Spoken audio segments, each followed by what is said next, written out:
Hi everyone and welcome back. For decades, Hollywood told us that the marriage of Joanne Woodward and Paul Newman was the ultimate love story.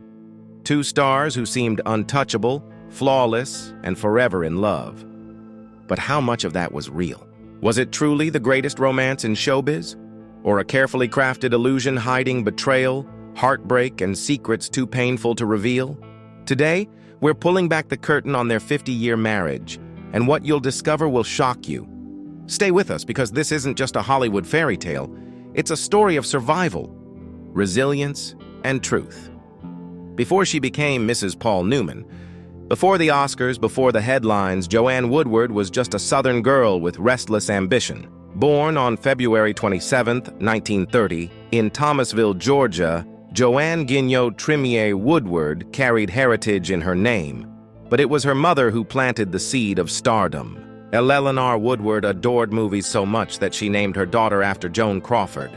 From the start, Joanne was destined for the screen. Her childhood wasn't stable. Her family moved constantly across Georgia before settling in Marietta, where Joanne found her first true stage at Marietta High School. But the spark ignited years earlier, when at just 9 years old she snuck into the premiere of Gone with the Wind in Atlanta. Swept into the frenzy, she boldly plopped herself onto the lap of none other than Laurence Olivier. Security didn't drag her away. Instead, she left a mark on one of cinema's greatest actors. Decades later, when she co-starred with him in the 1977 TV production of Comeback Little Sheba, she reminded him of that night. To her amazement, he remembered. After her parents divorced, Joanne moved again, this time to Greenville, South Carolina, where she joined the Little Theater. That stage became her training ground. From there, she enrolled at Louisiana State University, majoring in drama and joining the Chi Omega sorority. But her dream was bigger than the South. New York City called. In New York, she trained at the fabled Actors Studio and Neighborhood Playhouse under Sanford Meisner.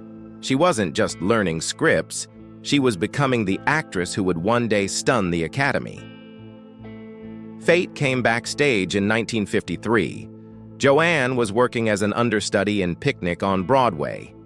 There, she met a fellow understudy, an aspiring actor named Paul Newman. The attraction was undeniable, though Newman was married with 3 children. At first, Joanne wasn't swept away.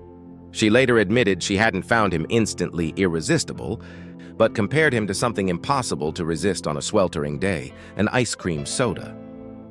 Their connection simmered until 1957, when they reunited on the set of The Long Hot Summer. That film transformed their chemistry into something undeniable. Newman's first marriage ended, and on January 29, 1958, Joanne and Paul married in Las Vegas. The fairy tale had begun, or so it seemed. While Hollywood often reduced her to Newman's wife, Joanne was blazing her own trail. In 1955, she made her big screen debut in Count 3 and Pray, and by 1956, she was starring opposite Robert Wagner in A Kiss Before Dying. But in 1957, she delivered the performance that would change everything. The Three Faces of Eve showcased her as a woman with multiple personalities, a housewife, a seductive rebel, and a balanced young woman. Her layered performance stunned critics. The Academy awarded her Best Actress. She accepted her Oscar wearing a dress she stitched herself, proving she didn't need Hollywood's glamour to shine.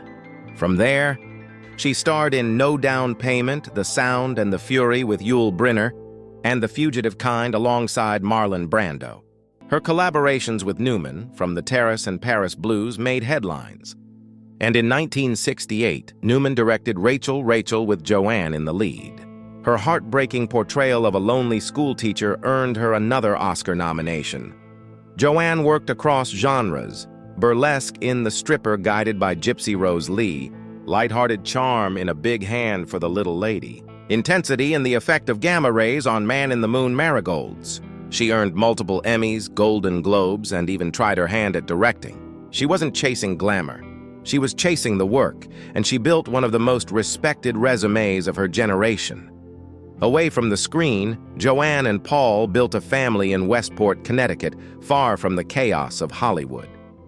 Joanne became stepmother to Newman's 3 children, Scott, Susan, and Stephanie, and together, they added 3 daughters, Nell, Melissa, and Clea. Their lives weren't defined by parties or scandals. They raised their kids, worked on films together, and built a life grounded in loyalty and humor. Newman famously joked about fidelity. "Why go out for a hamburger when I've got steak at home?" But Hollywood worshipped their marriage without knowing the truth. Their daughter Melissa admitted the world clung to a fairy tale that simply wasn't real. At home, there were tensions, arguments, and long silences. Newman struggled with drinking, often disappearing into whiskey and beer-fueled binges. Joanne, unwilling to be swallowed by it, drew a line: "Pull yourself together, or I walk." Newman knew she wasn't bluffing. Then came the deepest tragedy. In 1978, Newman's son, Scott, died at just 28 from an overdose. Newman blamed himself, begging for forgiveness he would never receive. The guilt haunted him, and by extension Joanne, for the rest of his life. And there were betrayals. Rumors of Newman's affair with Nancy Bacon, a cocktail waitress turned Hollywood socialite, lasted 2 years. To insiders, it was no secret. To Joanne, it was a wound. She reportedly considered leaving him, but stayed. She later admitted that being Mrs. Newman was not easy, but she stayed because the love, the bond, outweighed the heartbreak. Out of grief, they built legacies beyond Hollywood. Newman founded the Scott Newman Center to fight drug abuse. Together, they launched the Hole-in-the-Wall Gang Camp, a place where seriously ill children could experience joy. Newman's own food company turned millions into charity. Joanne stood beside him in all of it, proving their marriage wasn't just about red carpets, it was about service. By the 2000s, Joanne had stepped back from acting. Her last major role was in the 2005 miniseries Empire Falls, where she and Paul appeared together one last time. But tragedy struck again. In 2007, Joanne was diagnosed with Alzheimer's. Just days later, Paul learned he had terminal cancer. The golden couple faded quietly from the public eye. Paul passed away in 2008, surrounded by family in their Westport home. Joanne, now widowed, retreated into private life. The Manhattan penthouse they once used for glamorous parties was sold. The Hollywood spotlight dimmed. Today, Joanne lives in the same Connecticut home where she and Paul raised their daughters and built their life. At 95, Alzheimer's has stolen much of her brilliance. But her legacy, both as an actress and as a woman who endured, is undeniable. Through documentaries like Ethan Hawke's The Last Movie Stars and Paul's brutally honest memoir, The Extraordinary Life of an Ordinary Man, the truth has emerged. Their marriage wasn't perfect. It was messy, complicated, sometimes painful. Newman admitted his flaws, his drinking, his infidelities, his guilt.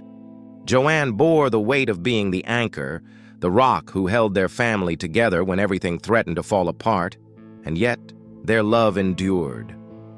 Because real love isn't perfect, it's survival, forgiveness, humor, and resilience. Joanne Woodward's life was never just about being Paul Newman's wife. She was an Oscar winner, a trailblazer, a mother, a philanthropist, and a survivor. She endured betrayal, loss, and illness, but she also built one of the greatest Hollywood legacies of all time. The myth of a perfect marriage has been shattered. In its place stands something far more human and far more inspiring. Joanne Woodward's story is not one of perfection, but of endurance, and perhaps that's why even now her name resonates. She was never ordinary. She was extraordinary. So what do you think? Was Joanne Woodward and Paul Newman's love story truly Hollywood's greatest? Or was it simply one of its most complicated? Share your thoughts below, and don't forget to like, subscribe, and hit the bell for more stories that reveal the truth behind the legends.